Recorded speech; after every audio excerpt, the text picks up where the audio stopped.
Hello, my dear students. Yesterday we have studied about the combination reaction. Today we are going to study about the decomposition reaction.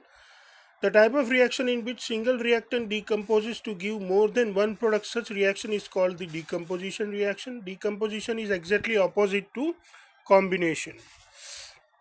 In the decomposition, one substance is decomposed or broken into more than one products. So we call such reaction as a decomposition reaction. For decomposition reaction, we need to give energy to the reactant. For decomposition reaction, energy is required. The energy we give to the reactant to decompose can be heat energy, it can be the electrical energy, it can be light energy. Depending upon the type of energy required for decomposition, we classify decomposition in three types.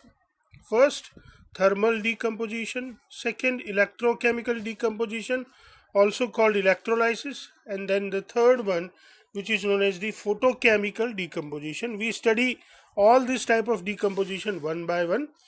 Today, first, let us study about the thermal decomposition. The type of decomposition in which decompose the reactant. If heat energy is used, such decomposition is called the thermal decomposition. Examples of thermal decomposition: number 1, lead 2 nitrate solid is heated, it decomposes to give the lead 2 oxide, nitrogen dioxide and oxygen gas. Note, nitrogen dioxide is a reddish brown gas. This is what you need to remember. Please remember that the nitrogen dioxide is a reddish brown gas. In the balanced chemical equation, we show it this way: 2 PbNO3 twice solid delta. This delta represent heat. So we give heat so that it is converted into lead 2 oxide solid plus nitrogen dioxide gas plus oxygen gas. Remember, this nitrogen dioxide is a reddish brown gas.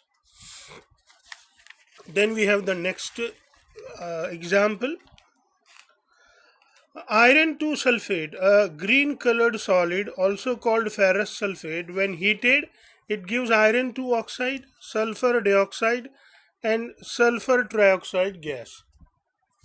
Uh, Let me give you a note that sulfur dioxide and sulfur trioxide are acidic gases which actually turns wet yellow chromate paper into orange or turns wet pH paper into orange red color. Please remember this.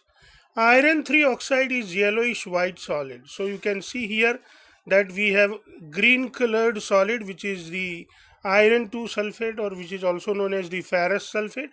Delta represents the heat. So when it is heated, it gives us the iron 2 oxide Fe2O3, which is a yellowish white solid. And we have two gases produce, sulfur dioxide and sulfur trioxide gases. And this sulfur dioxide gas and sulfur dioxide gas, they turn the yellow chromate paper into orange. I must write here orange,